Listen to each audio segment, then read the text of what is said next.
A is for Alberts. What's first on the to-do list of a newly engaged couple? Why, throw a party, of course, and where better to do it than Alberts in South Kensington, already a big draw for the uber posh. The private members club is named after Queen Victoria's consort, Harry's great-great-great-great-grandfather. More to the point, it is run by Harry's pals Piers Adam, Jake Parkinson Smith, Carlo Carello and Fraser Carruthers. Harry and co have tired of falling out of better-known nightclubs such as Bowjes and Mahiki and want more exclusive venues, away from prying eyes. B is for Barbara the Brown Cow. Barber jacket? Check. Hunter wellies? Check. Ever since she struck up with the prince, Meghan has been acquiring the country set wardrobe. It's just a sort of look that goes down well at the Brown Cow, the Fulham Road gastropub, which is a favorite of Harry and where he celebrated Prince George's birth. C is for Chiltern Firehouse. If Meghan yearns for a swift Negroni or a glass of her favorite Tignanello vino,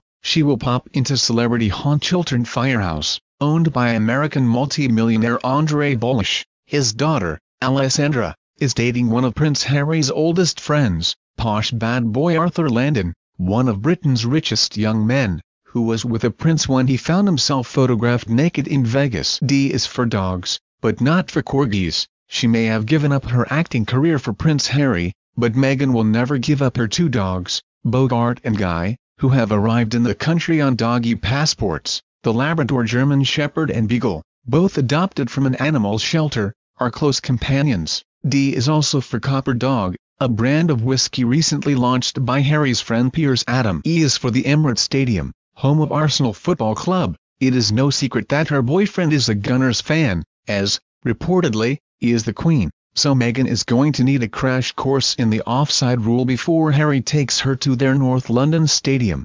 F is for flowers. As Meghan never tires of saying on her blog, she just loves flowers, peonies in particular. Now she's in London, she buys them at Kensington Flower Corner, a pop-up stall next to St Mary Abbot's Church just yards from Kensington Palace.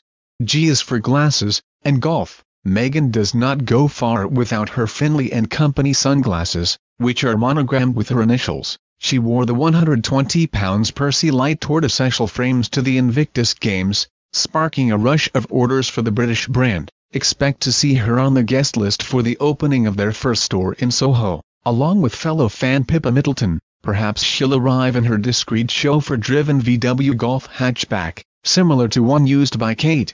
H is for the Harbour Club. This exclusive sports club, with its state-of-the-art gym, tennis courts and swimming pools, has been a royal favorite since the days when Princess Diana was a member, and is where, infamously, she was snapped in her gym kit. So, it would be the perfect place for Meghan to challenge Kate to a game of tennis. William and Harry have been regulars since they were children. I is for interior decoration. Where does a future princess shop for the cashmere throws, silver diffusers and gilt mirrors that a bachelor pad is truly crying out for? She could do worse than start a wedding list at luxury homeware store India Jane, a stone's throw from Kensington Palace, or she could turn influential interior designer Annabelle Elliott, who just happens to be sister to the Duchess of Cornwall, potentially her mother-in-law. J is for Jo Malone. Meghan says she cannot leave the house without dabbing on perfume. Luckily her favorite aroma merchant is British icon Jo Malone, who also makes a range of scented jaw sticks, perfect for the daughter of a Californian yoga teacher.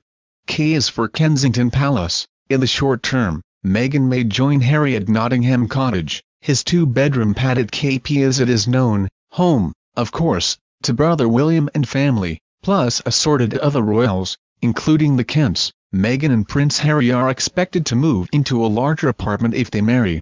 L is for ladies who lunch. Meghan has no shortage of upmarket pals, but made in Chelsea star and confectionery heiress Millie McIntosh, her family made its money from Quality Street, is one of the first on the speed dial. After they had lunch at Soho Farmhouse in Oxfordshire earlier this year, Meghan set out her thoughts on Instagram. "The best afternoon with Millie McIntosh," she gushed. "So proud of you, darling." The Honourable Laura Hughes Young is another posh luncheon date. The flame-haired literary agent invited Meghan and Harry to her wedding when she married Harry's wingman Tom Skippy Inskip in Jamaica this year. M is for mentor. Former Welsh Guard Mark Dyer, described as Harry's second father, has been a key figure in the prince's life since he was at Eton, and that means he will be a big part of Meghan's too. Harry is a big fan of Dyer's chain of London gastropubs, and he treated Meghan to lunch at one of them, the Sands End in Fulham. So great is the trust between them that Dyer even escorted Meghan to watch Harry play polo in the summer.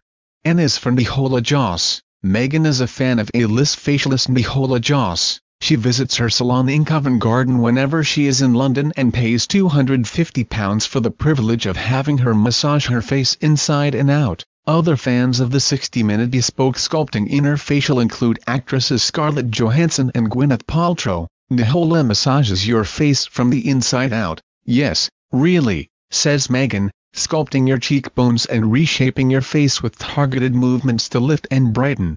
As for occupation, Meghan is not the kind of princess to lounge around the palace all day, so Meghan is said to be planning a charitable role for herself. Just like Harry and William and Kate, Meghan already represents World Vision Canada, which helps poverty-stricken communities in the developing world, and has worked with the United Nations to promote the lot of young women. Time will be tight, of course. She has a lot of outfits to buy, and some say that planning a wedding is a full-time job.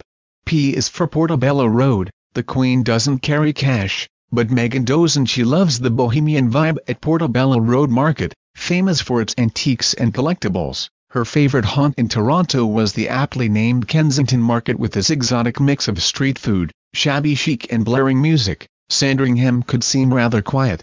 Q is for the Queen. Tongues have been wagging about a royal wedding from the moment Prince Harry introduced his American girlfriend to his grandmother. The Queen invited Meghan and Harry to join her for afternoon tea at Buckingham Palace and spent an hour with them, sipping her own blend of Darjeeling and Assam, known as the Queen Mary blend.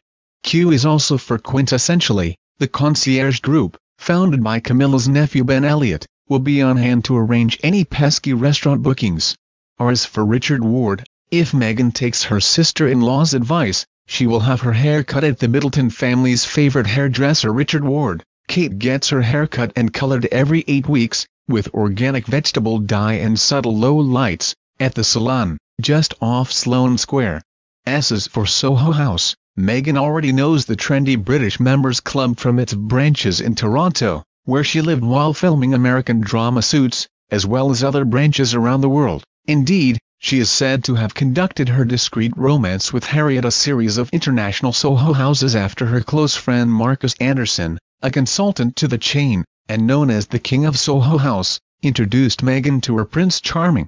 T is for Twickers. As patron of the Rugby Football Union, Harry likes nothing better than a trip to Twickenham, home to the resurgent England side, and it's a surefire bet that Meghan will soon be by his side discussing the merits of respective flankers, fly-halves and hookers, of course.